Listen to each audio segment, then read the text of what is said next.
1 tablespoon coconut flour. By the way guys, na-mix ko na yung wet ingredients dito, which is egg, unsalted butter, and all-purpose cream, and a drip of vanilla. Kasi na-mix ko na siya, hindi ko na napakita sa inyo. I already mix it in a bowl before I put the coconut flour. Then mix it well, and then put the baking powder. And also guys, yung coconut flour natin, mabilis naman siyang ma-dissolve, mabilis siyang ma-mix. Hindi katulad ng all-purpose flour, medyo matagal siyang haluin, medyo matagal siyang i-combine.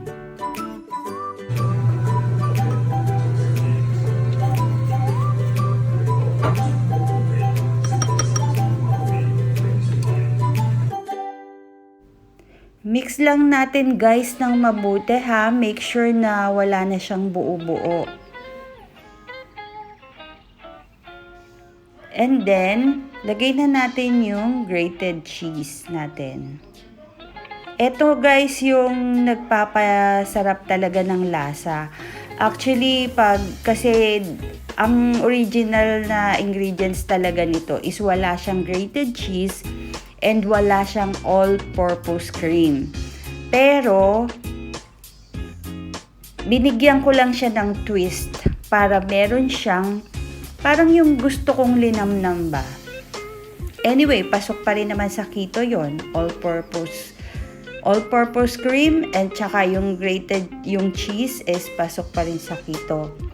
Ito naman guys, ang gagamitin kong mug kasi maganda yung shape niya and malalim, just in case na umalsa siya, hindi yung aapaw ng sobra.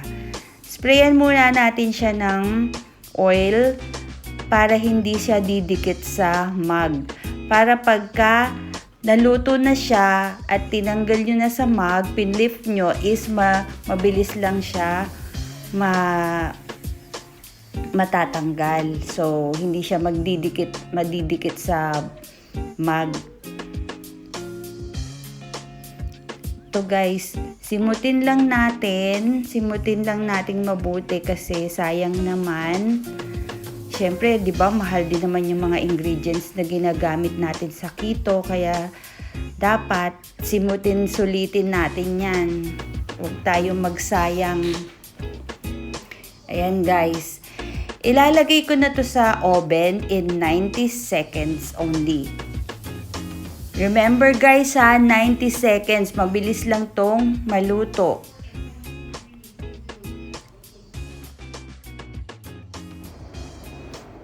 So guys, nilagay ko na siya sa microwave and we will just wait for 90 seconds and we're already done.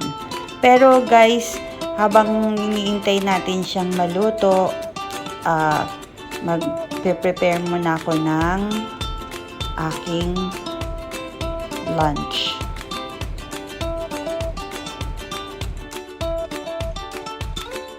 So, ito na siya guys. Luto na. Ipapakita ko na sa inyo kung anong itsura niya. Actually guys, sumarap lang to dahil sa all-purpose cream and grated cheese. Wait lang guys, pakita ko sa inyo. Flip na natin siya.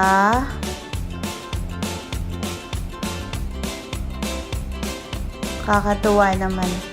Pag nakakagawa ko ng mga ganito, natutuwa ako kasi actually ginagaya ko lang siya sa YouTube. Naghahanap lang ako dun ng mga pang keto kasi ang hirap din naman mag-isip. Eto guys, tingnan nyo umalsa na siya. Eto, pwede ko pa siyang gawing dalawang slice. Bali, yung kalahati, mamaya ko siya sa dinner. Tapos ngayon, lunch yung kalahati.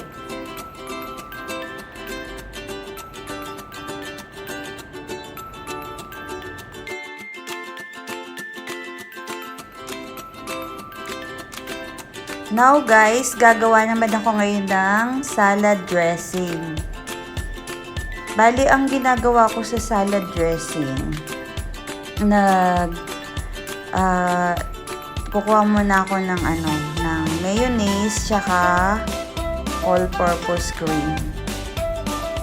Mayonnaise. Etong gamit kong mayonnaise, light. Konti lang.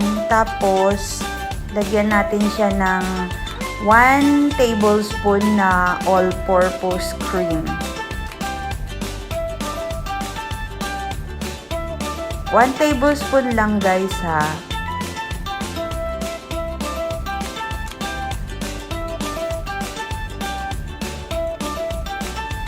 Ayan. And then, takpan muna natin to para hindi siya dagdagan ko pa ng konti na ng mayonnaise. Alam mo, tansya-tansya lang ako hindi naman ako yung talagang sakto sa measurement. Lagyan natin siya ng a pinch of Himalayan salt lang. Konti lang. No, ang dami. Konti lang. Yan. And then, lagyan natin siya ng, para medyo savory yung flavor niya, lagyan natin ng onion powder. Ano ba yan? Nabubulol pa ako. Sorry guys ha. Yan. And then, mix lang natin. Mix natin lang guys. Ay, lagyan natin ng konting dried oregano para medyo meron siyang color. Tapos may iba siyang flavor. Then mix lang natin siya. Ito yung gamit ko, wooden spoon. Mix. Mix para ma-mix siya para yung lasa niya. Ayan guys. Tapos may ginawa akong nag-slice ako ng cucumber. Ilalagay ko tong dressing na to. And then tapos maglalagay din ako ng konti sa ibabaw sa top ng cheesecake.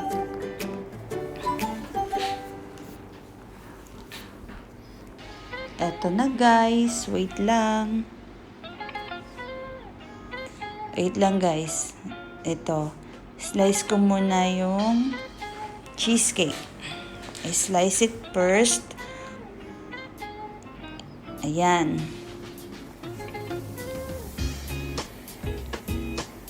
Tapos nakita niyo naman, 'di ba? Ayan, ang ganda-ganda niya.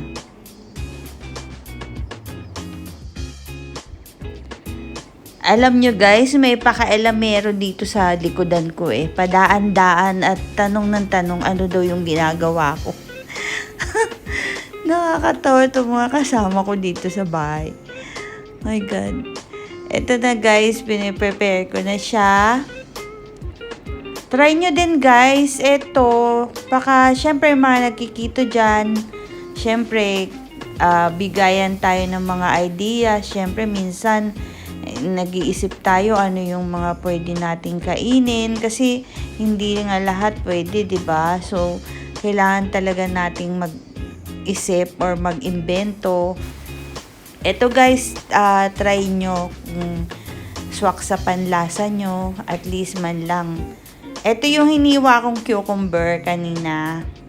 Yan. Tapos lagay ko na siya sa plate ko. Ito na yung ito yung saktong kakainin ko para sa aking lunch. Ayan guys. Lagyan ko ng dressing. Lagyan ko siya ng dressing. Yung ginagawa ko sakto lang guys. Kasi ayaw kong may nasasayang. Dahil syempre alam niyo naman, COVID ngayon, tapos wala tayong maraming budget, kailangan nating sulitin lahat ng mga ginagamit natin para hindi masayang. Ayan guys, ready na to. And now, gagawa naman ako ng aking tea. I'll make tea.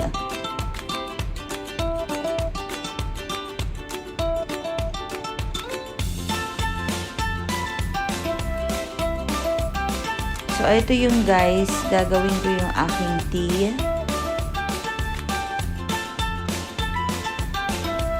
Ang gamit ko ditong sugar stevia.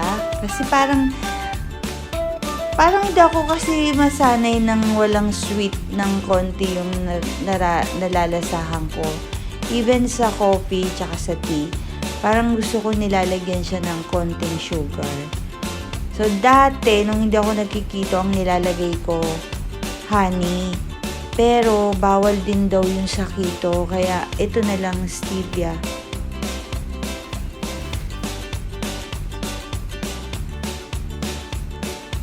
So, yan guys. Ito na siya. Ready. So, guys, sana meron kayong natutunan dito sa aking recipe. Sana guys ay magustuhan nyo din yung lasa. So, for now, hanggang dito na lang po and see you on my next video. Bye-bye!